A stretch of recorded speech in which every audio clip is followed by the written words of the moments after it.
예, 여러분 안녕하십니까? 반갑습니다. 저는 지금부터 20차에 걸쳐서 4차 산업과 소셜미디어 활용 전략이라는 제목으로 여러분과 함께 하겠습니다. 세상이 많이 바뀌고 있죠. 그래서 우리가 상상하는 것보다 더 빠른 속도로 세상은 우리에게 변화를 요구하고 있습니다. 그 중에 하나가 소셜미디어입니다. 마치 소셜미디어를 할 줄 모르면 이제는 글을 못 읽는 것처럼 그런 사회가 되었습니다. 그런데도 더 중요한 것은 이것을 제대로 활용하지 못한다는 것이 안타까움입니다. 이제 다가온 4차 산업혁명과 소셜미디어는 어떤 연결고리가 있는지를 살펴보는 그런 시간을 갖도록 하겠습니다.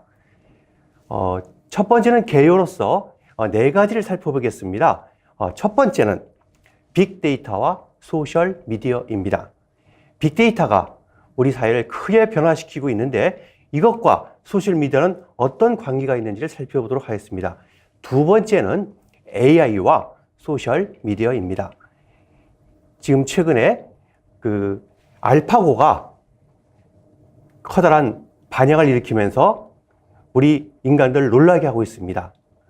이렇게 AI는 우리에게 위협이 되기도 하고 또 때로는 기회를 제공하기도 합니다. 그러면 과연 소셜미디어는 어떻게 연결이 될지 살펴보고요. 세 번째는 공유 경제와 소셜미디어입니다. 소유의 개념이 아니라 공유의 개념으로 소셜미디어가 어떤 역할을 하고 있는지 살펴보도록 하겠습니다. 그리고 네 번째는 블록체인과 소셜미디어입니다. 지금 세계는 이렇게 가파른 변화를 하고 있는데 그 변화의 소용돌이 속에서 우리도 따라가지 않으면 도태되는 그런 안타까운 현실이 되었습니다. 그러면 첫 번째, 빅데이터와 소셜미디어를 살펴보실까요? 화면에서 보시는 바와 같이 제1차 산업혁명은 증기기관이 원동력이 되었습니다. 이러하에 의하면 그 당시에 말을 모는 마부들이 상당히 화가 났다고 합니다. 일자를 잃었기 때문이죠. 그래서 심지어는 그렇게 빨리 달 수 있는 증기관차 앞에 마차가 달리면서 속도를 늦추는 그러한 우스운 일도 있었다고 합니다. 아무튼 증기관이 원동력이 되면서 많은 물건들을 먼 거리까지 철도를 통해서 이송할 수 있게 되었고요. 그리고 여객들도 편하게 가까운 곳이 아니라 먼 곳까지도 여행을 하고 관찰을 하고 즐길 수 있는 시대가 된 겁니다. 제1차 산업혁명으로 말미암아 세계의 경제 질서는 크게 재편이 되었고요. 그래서 결국은 많은 나라들이 순위가 뒤바뀜되기도 했습니다. 그 후에 2차 산업혁명이 일어나게 되죠. 1800년대 말로 이제 보통 얘기하게 되는데 그 당시는 전기가 원동력이었다고 합니다. 전기가 공급이 되니까 뭐가 달라졌죠? 네, 바로 밤에도 사람들이 다닐 수 있게 된 것이고요. 그리고 전기가 에너지원이 되었기 때문에 그전에는 석탄 에너지라든가 아니면 다른 에너지를 통해서 했던 것을 전기 에너지를 통해 가지고 보다 다양한 많은 제품들이 개발이 되고 보급이 되었던 것입니다. 이러한 제2차 산업혁명의 수혜를 가장 많이 본 나라는 아마도 미국일 겁니다. 미국은 그래서 세계 경제를 제패해야 되죠. 물론 2차 산업혁명 때는 영국이었고요. 자, 3차 산업혁명이 전개됩니다. 1960년대입니다. 여전히 미국이 주도권을 가지면서 반도체, 컴퓨터, 인터넷이 원동력이 되었습니다. 그림을 보시는 바와 같이 2차 산업혁명 때는 컨베이어 벨트를 통해서 자동차를 조립 생산하거나 이런 일이 가능해졌는데요. 3차 산업은 보다 더 반도체와 컴퓨터를 통하여서 효율적으로 제품을 생산해서 심지어는 모든 제품들이 공급 과잉이 되는 그러한 일도 있었습니다. 그래서 이러한 1차, 2차 산업혁명을 거치면서 커다란 발전과 또한 그러한 경험을 우리 인간들이 하게 되었는데요. 이제 우리 인류는 정말로 생각지도 못했던 과거의 속도보다 더 빠른 속도로 전개되고 있는 4차 산업혁명을 준비해야 되는 시점이 되었습니다. 4차 산업혁명은 언제 시작될까요? 많은 학자들은 이미 시작되었다고 얘기합니다. 그래서 4차 산업혁명을 세밀히 살펴봐야 하는데요. 첫 번째는 국가 간 시스템이 변합니다. 어느 국가냐가 중요한 것이 아니라 국가 간의 시스템이 결합을 하고 기업 간, 산업 간, 사회 전체 시스템이 변화를 하고 결합을 하고 나눠지는 그러한 상황이 4차 산업혁명 때 전개가 된다는 것이죠. 근데 이것은 바로 예고하고 온 것이 아니라 어느 날 갑자기 오게 된다고 하는 것입니다. 지금 영어로 되어 있는데요. 간단히 말씀드리면 500만 개 이상의 일자리가 2015년부터 2020년 사이에 사라진다고 합니다. 어마어마하죠. 지금 2017년입니다. 올해를 포함시킨다 하더라도 7, 8, 9, 0. 4년 동안에, 앞으로 4년 동안 500만 개의 일자리가 4차 산업혁명 때문에 사라진다는 겁니다. 인류가 만들어온 기술과 그러한 테크놀로지가 인간에게 거꾸로 일자리를 위협하는 그런 상황이 될 수도 있다는 것입니다. 그러다 보니까 빅데이터의 정보 해석 능력을 가진 사람이, 즉 빠르게 분석하는 능력의 소유자가 인정받는 그러한 시대가 되었습니다. 지금 화면에 보시는 바와 같이 로봇가 기파를 누르는 것 좀 보이죠? 이 세상에 정말로 신기한 일이 벌어지고 있습니다. 4차 산업혁명이 있기 전까지는 도서관을 열심히 다니고 책이 많은 곳에 있는 사람들이 유리했습니다. 그런데 이제는 커넥티드, 즉 인터넷상으로 연결만 되어 있으면 전 세계 모든 정보를 누구나 평등하게 볼 수 있다는 겁니다. 그렇기 때문에 4차 산업혁명 때는 정말 중요한 것이 정보 해석 능력이 되겠습니다. 이 정보를 잘 다루는 거 무엇일까요? 소셜미디어입니다. 소셜미디어를 통해서 우리가 어디에 유용한 정보가 있고 또 그 정보를 어떻게 활용하는 것인지를 알아간다면 우리의 삶은 더 윤택해지고 편리해질 것이며 아울러 미래에 다가오는 이러한 일자리 공포로부터도 자유로워질 수 있을 것입니다. 그래서 우리가 4차 산업혁명을 준비하면서 빅데이터에 대한 관심을 가져주길 부탁드립니다. 대한민국 정부에서도 너무나 많은 빅데이터를 지금 국민들에게 제공을 하고 있습니다. 그럼에도 불구하고 사람들은 어디에 무엇이 있는지를 모르는 경우가 많습니다. 그리고 제가 많은 사람들을 만나서 얘기하면 이렇게 질문을 하게 됩니다. 소셜미디어 하세요? SNS 하십니까? 하고 물어보면 네, 합니다. 라고 얘기해요. 그런데 그들은 대부분 네이버 검색창이나 구글 검색창에서 자기 필요한 정보를 검색하거나 카카오톡에서 아는 사람끼리 몇 명 지인끼리 인사하고 지내거나 아니면 자기가 속한 카페 같은 데서 글을 주고받고 하는 정도의 수준, 이메일 주고받고 하는 수준, 그것이 다인 줄 알고 있는데 사실은 정말 중요한 데이터를 자기가 자기 것으로 만드는 게 중요합니다. 남의 것이 아니라 자기 것이죠. 자, 살펴보겠습니다. 빅데이터의 특징입니다. 디지털 환경에서 설정되기 때문에 그 데이터가 어마어마합니다. 오늘 요만한 데이터가 그 다음날 증폭이 되고 또 1년 뒤, 10년 뒤는 우리가 상상한 것 이상으로 굉장히 많은 데이터들이 인터넷상을 돌아다니게 됩니다. 그래서 그 데이터를 우리가 봐야 되고요. 그 방대한 규모에 놀라지 않을 수 없습니다.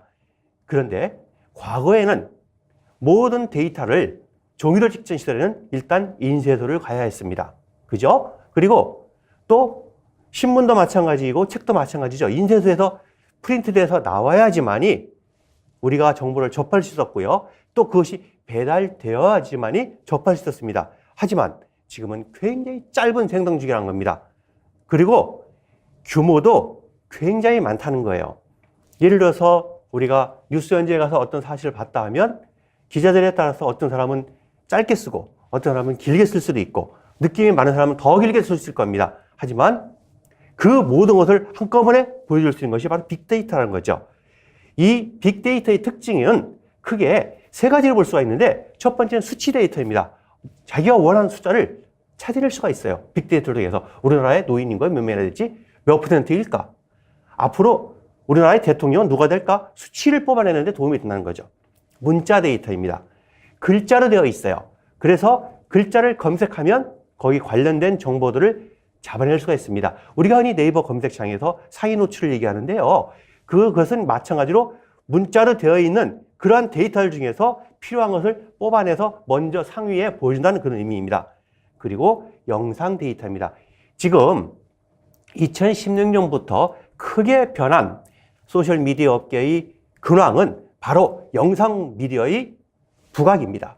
특히 페이스북이 라이브 방송을 하면서 이 영상 미디어는 폭발적으로 증가하게 되었고, 그리고 많은 사람들이 너도 나도 라이브 방송을 하면서 즐거움을 찾게 되었습니다. 당연히 그 서버를 가지고 있는 페이스북은 차곡차곡 빅데이터 정보를 영상으로 자기 것으로 가지게 되겠죠. 자, 빅데이터는 크게 4가지 부위가 있다고 합니다. 살펴보실까요? 첫 번째, 볼륨. 양입니다. 양. 빅데이터는 그 양을 상상할 수가 없습니다. 동시에 만들어내고 확대되고 재생산되는 그러한 빅데이터를 통하여서 많은 사람들은 스스로 배우기도 하고 또한 깨우치기도 합니다. 과거에는 대학교에서 박사들이 굉장히 인정을 받았지만 지금은 그 박사들조차도 어느 특정 분야에서는 배우기도 합니다. 왜요? 그만큼 데이터를 잘 매니징하고 데이터를 많이 가지고 있는 사람이 그 분야의 최고로 인정받고 있기 때문입니다. 두 번째는 데이터의 생성 속도입니다. 얼마나 빨리 생성될지 모르겠습니다. 순간적으로. 물론 영상은 시간이 좀 걸립니다만 나머지 이것들은 바로 현장에서 올릴 수가 있어요. 영상도 아까 얘기했던 페이스북 라이브 같은 경우는, 또 우리나라에도 아프리카 TV라고 있죠. 아프리카 TV 같은 경우는 현장에다 바로 아무런 수정 없이 올리는 즉시 동시에 전 세계 어디서 누구든지 볼 수 있는 시스템입니다. 안타깝게도 아프리카 TV는 오래 가지가 않아요. 서버에서 지워집니다. 하지만 페이스북의 영상은 남아 있습니다. 자, 세 번째 부위는 뭘까요? 형태의 다양성입니다. 그러한 빅데이터는 다양한 형태로 우리에게 노크를 하고 있습니다. 그래서 그것을 보면서 우리가 제품을 사기도 하고 감격을 하기도 하고 감동을 하기도 하고, 아, 영화 보러 가야지 하고 영화를 보러 가기도 하고, 이런 책이 나왔네 하고 책을 주문해다 합니다. 근데 책을 여태는 책방 가서 샀죠. 교보문고 같은 데서. 그런데 영품부 같은 데서 이제는 어디서 삽니까? 인터넷에서 주문합니다. 그러면 바로 배송되어 오는 그런 시스템입니다. 네 번째의 부위는 진실성입니다. 빅데이터를 살펴볼 때에 일부러 거짓 정보를 흘리기도 합니다. 그래서 많은 사람들에게 혼란을 야기시키기도 하죠. 기업에서는 이것을 악용하기도 합니다. 그래서 우리가 진실된 정보를 찾는 것이 굉장히 중요합니다. 다시 한번 해볼까요? 4V가 있다고 했죠. 첫 번째는 양, 두 번째는 속도, 세 번째는 다양성, 그리고 데이터의 진실성입니다. 그러면 이 빅데이터는 어떻게 소셜미디어에 활용을 하게 될까요? 바로 사람들의 행동을 분석한다는 겁니다. 그래서 사람들이 어떤 행동을 하고 무엇을 즐기고 무엇을 먹으며 무엇을 입고 어떻게 반응하는지 볼 수 있고요. 고객의 위치 정보가 파악이 가능합니다. 최근에 나온 포켓몬고, 그죠? 그것은 바로 위치 정보를 기반하기 때문에 가능한 거예요. 내가 어떤 정보에 갔을 때에, 어떤 장소에 갔을 때에 거기에서 어떤 동물이 튀어나오고 하는 것을 바로 위치 정보와 연결된 거죠. 자, 그리고 소셜미디어 활용 세 번째는 SNS에 노출된 사람들의 생각과 의견의 분석 및 예측이 가능합니다. 그래서 많은 기업들은 소셜미디어를 통해서 우리 기업의 이 신제품을 잘 받아들이고 있구나, 아니구나를 판단하기도 합니다. 어떤 기업은 동시에 3개의 모델을 내놓기도 해요. 그래서 인기가 이거에 있을 줄 알았는데 의외로 이게 있다면 이건 주요업으로 이걸 집중적으로 밀죠. 소셜미디어를 통해서 분석이 가능합니다. 구글에서 개발한 독감 환자 수와 유행 지역을 예측하는 독감 동향 서비스라는 게 있습니다. 여러분 보시는 바와 같이 저기 URL 보면 google.org 그리고 FLUTRENDS 이렇게 해서 치면 독감 관련된 검색어 빈도를 분석을 합니다. 그래서 미국 정부에서 있는 질병통제본부 CDC라고 하는데 예측력이 훨씬 더 뛰어난 것으로 보고되고 있습니다. 깜짝 놀란 일이죠. 바로 이렇게 빅데이터가 우리의 생활을, 환경을 바꿔주고 있습니다. 미래 사회는 그래서 빅데이터와 소셜미디어가 지배되는 세상이 될 것이라고 많은 사람들이 예측을 하고 있습니다. 그런데 소셜미디어도 몰라요. 빅데이터도 몰라요. 그럼 어떻게 될까요? 도태되는 겁니다. 정보를 가진 자와 정보를 가지지 않은 자는 확연하게 차이가 나게 될 겁니다. 그래서 여러분들에게 소셜미디어의 중요성, 빅데이터의 중요성을 설명하면서 저희 1강을 시작하게 되는 겁니다. 자, 빅데이터와 소셜미디어를 할 때에 우리가 어떤 일을 할 수 있는지를 살펴보도록 하겠습니다. 소셜미디어를 통해서 우리는 브랜드 가치를 분석할 수가 있습니다. 내 브랜드가, 새로 만든 브랜드가 어느 정도 시장에서 반응을 하고 있을까? 내 브랜드와 내 경쟁 브랜드는 시장에서 어떻게 마찰을 일으키고 있으며 누가 더 우위일까? 이런 것을 볼 수가 있습니다. 그리고 타겟 고객층의 반응을 분석할 수가 있습니다. 내가 타겟한 것이 20대 여성이다 혹은 30대 남자다. 거기에 맞춰서 제품을 만들었는데 의외로 다른 층의 반응을 보일 수도 있다는 거예요. 그러면 제품 개발을 다시 해야 되겠죠? 네, 고객들의 구매 행동을 분석할 수가 있습니다. 자, 우리가 상상을 해보자고요. 명도에 나갔습니다. 근데 매장들이 굉장히 많이 있죠. 사람들이 들어와서 이거 얼마예요 보기도 하고 가격 표시를 보고 가격 태그가 있죠. 32,000원. 좀 비싼데? 이거 17,000원? 비슷한데 이거. 그래 가서 사기도 하죠. 그런데 어떤 경우는 구경만 하고 가기도 합니다. 그 사람이 다시 오기도 해요. 몇 날 하다가 결국은 사기도 하고 옆집에 사기도 하는데 이러한 것들을 우리가 오프라인상에서는 통계낼 수가 없습니다. 그런데 온라인상에서는 가능하죠. 어떤 사람이 쇼핑몰 11번가에 들어왔다. 그래서 검색하고 있어요. 그러면 어느 제품을 얼마나 오랫동안 보고 있는지 분석이 되고요. 샀는지 안 샀는지. 또 인터넷상에서는 사지 않더라도 관심 있어요. 그래서 찜 하는 게 있죠. 찜했다, 찜. 그럼 찜한 것이 얼마나 관심 있는 게. 그런 걸 다 분석을 해가지고 이런 제품들이 앞으로 시장에서 많이 몰 것이라는 것을 예측을 할 수 있는 겁니다. 또 하나 중요한 것은 소셜미디어를 통한 캠페인이 제대로 전달되고 있는지를 파악할 수 있다는 겁니다. 즉, 우리가 소셜미디어를 통해 여러 가지 캠페인을 하게 되잖아요. 그래서 예를 들면 최근에 강남에 미국의 버거 하나 상륙했어요. 쉑쉑버거라고 아시죠? 미국 동부에 있던 겁니다. 그런데 그것이 텔레비전에 광고를 하고 신문에 저명에 걸렸나요? 아닙니다. 인스타그램과 페이스북을 통해서 집중 홍보를 했어요. 연예인들이 맛있게 먹는 모습. 그래서 캠페인을 했어요. 우리는 줄 서서 괜찮다는 캠페인을. 여름에 한 더운 날에도 긴 줄이 이어진 것을 관찰하게 되었습니다. 바로 그 캠페인이 잘 되는지 안 되는지는 거기서 영상 찍고 켜보는 것이 아니고 그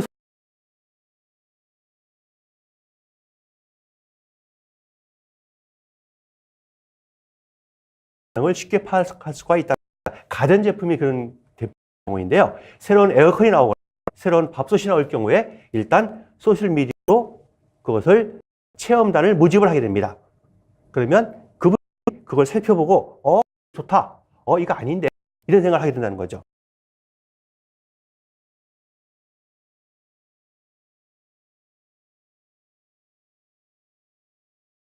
좋아요를 누르기도 하고 댓글로 반응을 하기도 합니다. 그런 것을 분석할 수가 있습니다.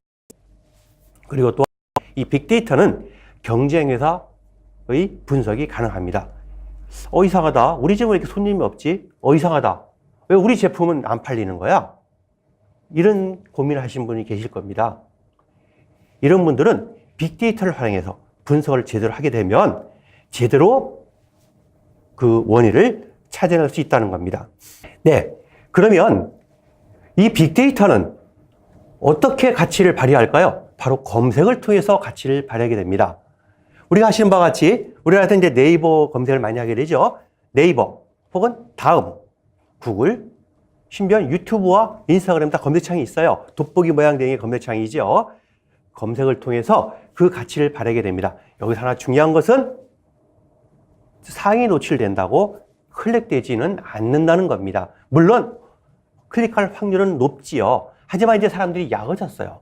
첫 번째 페이지에 딱 보면 PC의 경우는 한 10개, 모바일의 경우는 15개 보이죠? 그러면 다 눌러보는 것이 아니고 슉 보다가 관심 있는 것에 클릭하게 들어갑니다. 또 2페이지 넘어가고 3페이지 넘어가고 그러면서 자기가 찾는 것이 나올 때까지 관찰하게 되는 그러한 패턴이 일상화되었습니다. 그래서 우리는 이 빅데이터를 어떻게 검색하는지 하는 것도 참 중요합니다. 즉 한국의 경우에는 지금 네이버에 지나치게 편중되어 있는데 때에 따라서는 구글을 통해서, 때에 따라서는 다음을 통해서, 때에 따라서는 유튜브를 통해서 혹은 인스타그램을 통해서 검색을 하면서 자기가 찾고자 하는 정보를 찾게 되는 겁니다. 다양한 검색을 통해 정보를 정리해야 되는 보시는 바와 같이 홍대 맛집 혹은 서초구 심리상담, 혹은 대학로 헤어샵, 혹은 신촌 북카페, 이런 것을 검색할 수 있는 거죠. 예를 들어서 제가 신촌에 있어요. 그런데 커피숍 들어가자고 하니까 책이 있는 곳에 가고 싶다는 거죠. 그럼 뭘 치겠어요? 바로 여기에 있는 신촌 북카페를 검색해 보겠죠. 그러면 신촌 북카페라고 검색을 하게 됩니다. 그러면 내 주변에 있는 것이 지도에도 나타나야 되고 갔다 온 사람들이 후기를 거기에 올려놓기도 하는 겁니다. 그래서 우리가 이러한 그 정보를 통해서, 빅데이터를 통해서 자기의 행동을 결정하게 된다는 겁니다. 그런데 이제 놀라운 일이 생기고 있습니다. 그건 바로 유튜브와 인스타그램의 출현입니다. 바로 유튜브와 인스타그램은 이제 검색 시장의 다크호스로 등장을 하게 되었어요.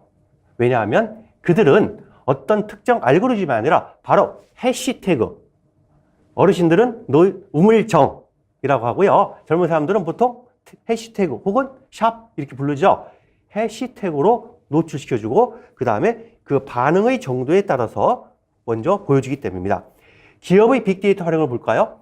고객의 행동을 미리 예측하고 대처방안을 마련해 기업 경쟁력을 강화시킬 수가 있습니다. 당연하겠죠. 우리가 이렇게 되는지 저렇게 되는지 전에는 기획부가 있었습니다. 야, 김대리 시장 조사 좀 해봐. 우리 제품이 어떻게 반응하는지. 야, 이 과장, 저 경쟁사는 지금 뭘 내는지 슬쩍 좀 알아봐. 너 친구 거기 있잖아.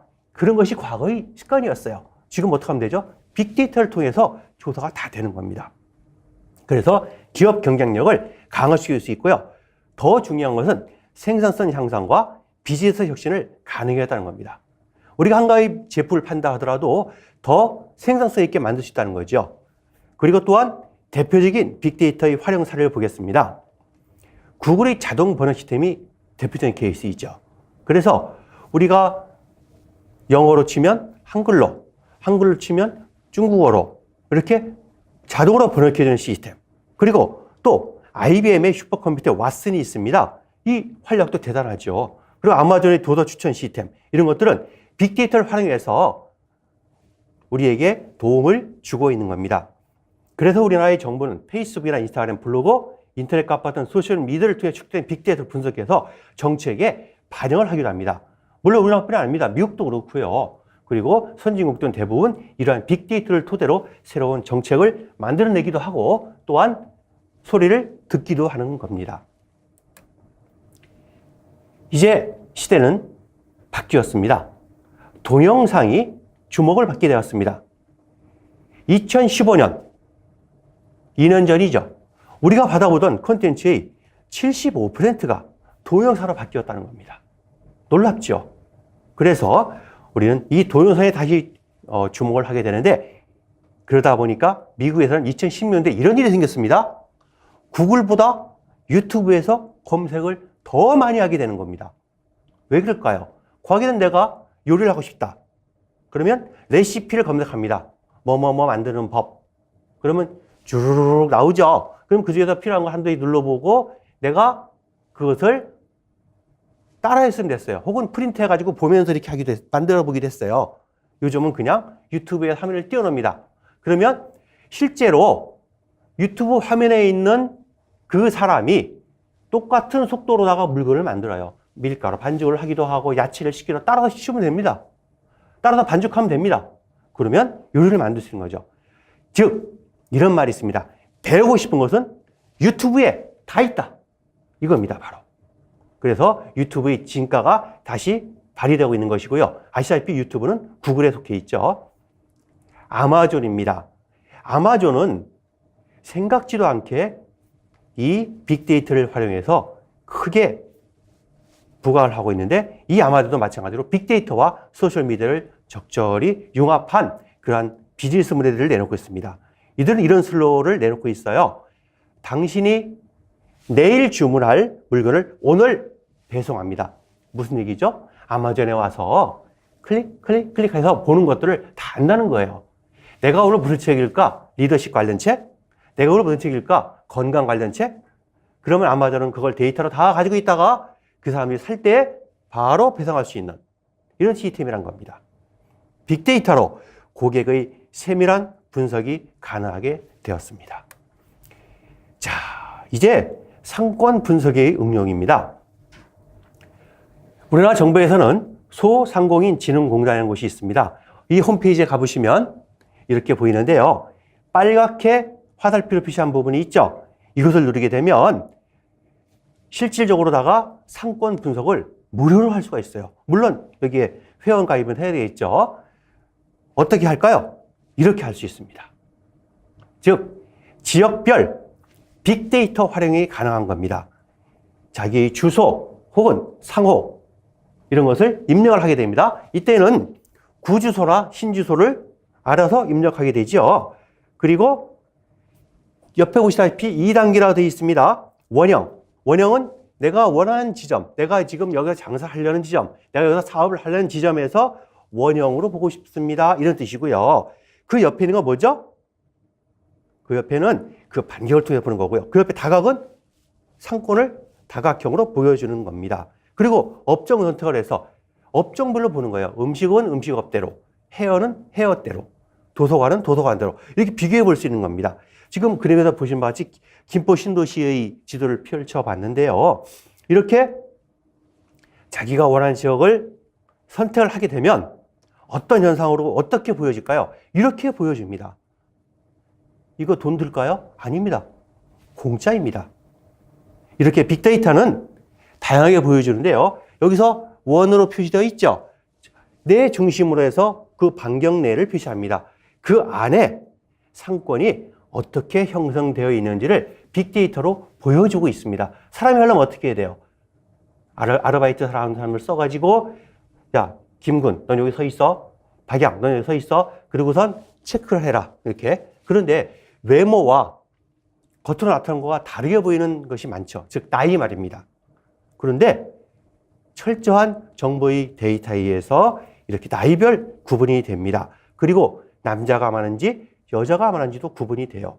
내가 만들고자 하는 제품을 판매하려고 한다고 하면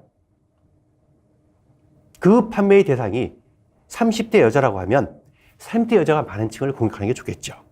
이렇게 나이별로, 연령대별로 10대, 20대, 30대, 40대 이렇게 조사가 되어 있습니다. 그래서 제1상권, 제2상권, 제3상권 이런 말을 쓰게 되는데 제1상권은 내가 있는 지역에서 가장 장사가 잘 되는 지역을 보시면 될 것 같아요. 그래서 그 각각에 대해서 남자와 여자를 분석을 하게 되고 그리고 또한 연령대별로 분석을 할 수가 있습니다. 그래서 상권 주요 정보를 배경으로 해서 내가 그곳에서 사업을 할지 말지 결정할 수 있는 겁니다.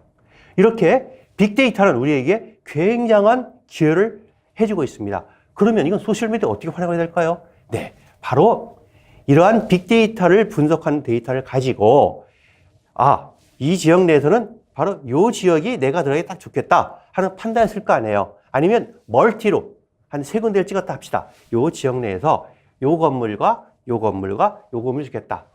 그러면 그 찍은 건물 내에 가서 한번 눈으로 보시고요. 그 다음에 소셜미디어를 통해서 검사하는 겁니다. 사람들이 반응이 어땠는지. 근데 요즘은 소셜미디어가 돈을 주고 좋게 올려주기도 하다 부탁하다 보니까 그냥 천편일률적으로 뭐 좋아요 좋아요 이렇게 많이 올라오죠. 음식이 맛있었습니다. 최고입니다. 이런 식으로요. 그런데 이제 우리가 볼 줄 아는 눈을 가지게 되었어요. 실제로 일반 사람들이 가서 글을 올린 것인지 아니면 작업성이라고 하죠. 돈을 받고 한 것인지 그런 것을 알 수가 있다는 거죠. 그래서 우리가 이러한 아주 간단한 상권 데이터의 자료를 통해서 그리고 소셜미디어와 연동을 하여서 내가 하고자 하는 일에 대한 분석을 보다 면밀하게 할 수 있다는 장점을 깨닫기 바랍니다. 자, 여러분 재미있었나요? 오늘 20강제에서 제1강은 빅데이터와 소셜미디어입니다. 우리가 흔히 알려져 있는 이러한 빅데이터를 어떻게 소셜미디어와 연동을 하고 어떻게 내가 경쟁 우위에 설 수 있는지를 살펴보았습니다. 그러면 흥미진진한 이러한 그 소셜미디어 이야기는 제2강으로 넘어가도록 하겠습니다. 여러분 공부하느라고 수고하셨습니다. 감사합니다.